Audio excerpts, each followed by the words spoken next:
Hello YouTube family, Shri शिवाय नमस्तुभ्यम। तो आज मेरी ब्लॉग की शुरुआत शाम से हो रही है और शाम के बज चुका है 5:30। मतलब 5:30 के लगभग टाइम हो गया था और मैं यहाँ पर अपने काम में लग गई थी, क्योंकि शाम को भी बहुत सारा काम हो जाता है। मतलब सुबह से थोड़ा कम रहता है, लेकिन शाम को भी काम हो जाता है। अगर हम शाम को जल्दी से अपना काम फिनिश कर लें तो हमें रात में पढ़ने का टाइम मिल ही जाता है।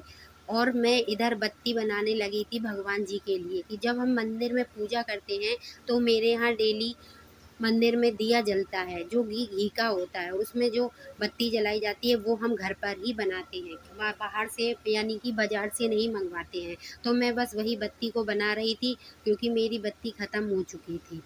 मैं बत्ती बना रही थी और बनाते बनाते ये सोच रही थी कि आज जल्दी से अपना डिनर तैयार कर लूँ, उसके बाद पढ़ाई कर लूँगी, क्योंकि मेरी आज दोपहर में बहुत कम पढ़ाई हो पाई थी।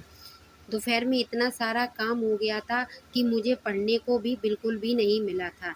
मुश्किल से 10-15 मिनट पढ़ने को मिला था, जिसमें मैंने ज़्यादा पढ़ नहीं पाया था। तो मैं बस वही कोशिश कर रही थी कि यहाँ पर अपनी बत्ती जल्दी से बना लूँ। मेरा मानना है कि 24 घंटे में 10-15 मिनट आप भगवान जी को ज़रूर देने चाहिए, उनके काम के लिए जो पहले से करने चाहिए। बस मैं यहाँ पर अपने डिनर की तैयारी कर रही थी। मेरा डिनर सब कंप्लीट हो गया था। अब मैं यहाँ पर अपना पढ़ने के लिए बैठ गई थी। आज मैंने जो प्राचीन इतिहास है उसका पहला इतिहास के स्रोत उसका चैप्टर पढ़ा था, क्योंकि प्राचीन इतिहास में सबसे महत्वपूर्ण चैप्टर माना जाता है कि जब हमें ये मालूम होगा कि कौन से स्रोत कहाँ से लिए गए हैं, तो भी हमें इसकी जानकारी होगी। जैसे इसमें दो तरह के स्रोत माने जाते हैं, एक है पुरातात्विक स्रोत और दूसरा है साहित्यिक स्रोत। पुरातात्विक स्रोत में आपके आ जाते हैं अभिलेख, प्रशस्ति और पाषाण उपकरण, सिक्के, ये पुरातात्विक स्रोत में आते हैं। दूसरा है साहित्यिक स्रोत। तो साहित्यिक स्रोत में वेद, उपनिषद, धर्म ग्रंथ, विदेशी यात्रियों के विवरण, ये आ जाते हैं। मैंने आज इसी को पढ़ा था। और उसमें जैसे इतिहास किसे कहते हैं, तो इस शब्द का सर्वप्रथम उल्लेख अथर्ववेद में हुआ था। इतिहास शब्द का सर्वप्रथम उल्लेख है वो अथर्ववेद में हुआ था, जिसे भारत, इंडिया, हिंदुस्तान, प्राचीन नाम इसका जम्मू था। भारत को प्राचीन नाम जम्बू द्वीप के नाम से भी जानते हैं। और यहाँ पर एक मैंने और पढ़ा था कि जो इंडिया शब्द का पहला प्रयोग है उसे सबसे पहले किसने किया था, तो उसे किया था हेरोडोटस ने। यानी हेरोडोटस, जिसे इतिहास का पिता भी कहा जाता है। हेरोडोटस की एक प्रसिद्ध पुस्तक है जिसे आप सब लोग शायद जानते होंगे, जिस पुस्तक का नाम है हिस्टोरिका। ये हेरोडोटस की बुक है। और एक चीनी लेखक जो थे वो भारत को चिंतु कहा जाता चिंतु के नाम से जानते थे, मतलब जिसका अर्थ होता है मून यानी कि चंद्रमा। यह नाम वेनसाग ने दिया था। चिंतु जो नाम है वो वेनसाग ने दिया था। अरबी लोगों ने भारत को हिंदुस्तान कहा है, मतलब बहुत से विद्वानों ने इसे अलग अलग कहा है। अरबी लोगों ने इसे हिंदुस्तान कहा था, सिंधुओं ने इसे हिंदुस्तान यानी सिंधु जो है वो उसे हिंदू ही कहते थे। अब यहाँ पर मेरी पढ़ाई 1-2 घंटे की हो गई थी और 10:30 का टाइम हो गया था। 10:30 बजे तक मैंने पढ़ाई कर ली थी 2 घंटे। फिर मुझे नींद आ गई थी, क्योंकि मैं दोपहर में भी नहीं सोई थी, तो मैं सो गई थी।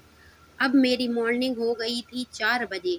मॉर्निंग होने के बाद आज मैं जल्दी काम कर रही थी, क्योंकि आज मुझे पढ़ने का टाइम नहीं था। आज मेरा व्रत था और मुझे पूजा वगैरह भी करनी थी। तो मैं बस यहीं पर भगवान जी को नहलवा रही थी और पूजा कर रही थी, क्योंकि आज मेरा एकादशी का व्रत है और इस व्रत में कथा वगैरह भी सुनते हैं, उसके बाद कुछ करते हैं। तो मैंने वहीं भगवान जी को नहलवाया और अपनी मोबाइल से कथा भी सुनी। एकादशी का व्रत एक अच्छा व्रत माना जाता है। कहा जाता है कि अगर आप कोई भी व्रत रहो या ना रहो, लेकिन एकादशी का व्रत काफ़ी फ़ायदेमंद माना जाता है, मतलब काफ़ी अच्छा होता है। जो भी एकादशी का व्रत रहता है या रखने की इच्छा करता है, तो वो व्रत आपके लिए शुभ माना जाता है। यहाँ पर मैं पूजा में लग गई थी। मैं जल्दी सोच रही थी कि मेरी पूजा हो जाए। पूजा होने के बाद मैं अपना चूल्हा जला लिया था और मैं यहाँ पर सब्जी बना रही थी। आज मैं भिंडी की सब्जी बना रही हूँ और सब्जी बनाने के साथ मैं जल्दी-जल्दी यहाँ पर आटे लगाने की भी तैयारी कर रही थी। जल्दी से मेरा खाना फिनिश हो जाए, उसके बाद मैं पढ़ने के लिए बैठ जाऊँ। क्योंकि हमें जितना भी टाइम मिलता है, चाहे 10 मिनट मिले या 15 मिनट मिले, तो हम यही सोचते हैं कि अपनी पढ़ाई को कर लें। क्योंकि घर गृहस्थी में ऐसे लगा रहता है कि पढ़ने का तो टाइम ही नहीं मिलता और फिर ये सोचते हैं कि अगर पढ़ेंगे नहीं तो लाइफ कैसी होगी। जब अभी तक लाइफ ऐसी है तो अपनी लाइफ को अच्छी बनाने के लिए ही हम कोई ना कोई प्रयास ज़रूर करते रहते हैं, क्योंकि प्रयास के बिना ही सब संभव नहीं हो पाता है।